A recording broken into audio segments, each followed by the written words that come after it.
নমস্কাৰ বন্ধু-বান্ধৱীসকল, স্বাগতম জনাইছো মোৰ নতুন এটা ভিডিঅ'লে।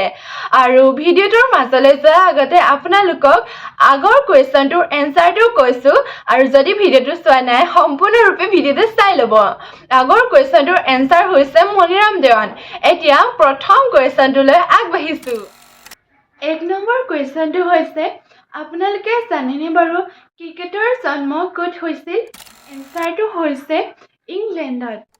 দ্বিতীয় কুৱেশ্যনটো হৈছে, আপোনালোকে শুনিলে এই কুৱেশ্যনটো আচৰিত হ'ব, আৰু যদি জানে এনচাৰটো নিশ্চয় জনাব। প্ৰথম হেলমেট পিন্ধা ক্ৰিকেটাৰজনৰ নাম কি? আপোনালোকে জানেনে বাৰু? প্ৰথম হেলমেট পৰিধান কৰা ক্ৰিকেটাৰজনৰ নাম হৈছে ডি এমিছ।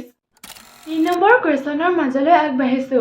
আপোনালোকে জানেনে বাৰু কোনখন দেশক ইউৰোপৰ খেলপথাৰ বুলি কোৱা হয়? কুৱেশ্যনটোৰ এনচাৰ হৈছে ছুইজাৰলেণ্ড। 4 নম্বৰ কুৱেশ্যনটিৰ মাজলৈ আগবাঢ়িছো। আপোনালোকে জানেনে বাৰু বিশ্বৰ আটাইতকৈ গৰম ঠাইখনৰ নামটো কি?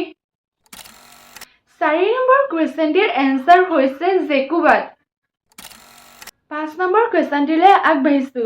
আপোনালোকে জানেনে বাৰু বিশ্বৰ আটাইতকৈ সৰু দেশখনৰ নাম? 5 নম্বৰ কুৱেশ্যনটিৰ এনচাৰ হৈছে ভেটিকান চিটি। 6 নম্বৰ কুৱেশ্যনটিৰ মাজলৈ আগবাঢ়িছো। আপুনি জানেনে বাৰু বজ্ৰপাতৰ দেশ বুলি কোনখন দেশক জনা যায়? 6 নম্বৰ কুৱেশ্যনটিৰ এনচাৰ হৈছে ভূটান। 7 নম্বৰ কুৱেশ্যনটিৰ মাজলৈ আগবাঢ়িছো। আপোনালোকে জানেনে বাৰু ধৰিত্ৰী দিৱস কোন তাৰিখে পালন কৰা হয়? 7 নম্বৰ কুৱেশ্যনটিৰ এনচাৰ হৈছে 22 এপ্ৰিল। 8 নম্বৰ কুৱেশ্যনটিৰ মাজলৈ আগবাঢ়িছো। আপোনালোকে জানেনে বাৰু পৃথিৱীৰ আটাইতকৈ ঠাণ্ডা ঠাইখনৰ নাম? যদি জানে কমেণ্টত জনাব, আৰু নহ'বা নেক্সট ভিডিঅ'ত মই কৈ দিম। আৰু যদি ভাল লাগিলে ভিডিঅ'টো চাই like, comment, share and subscribe কৰি দিব। আজিলৈ বাই বাই।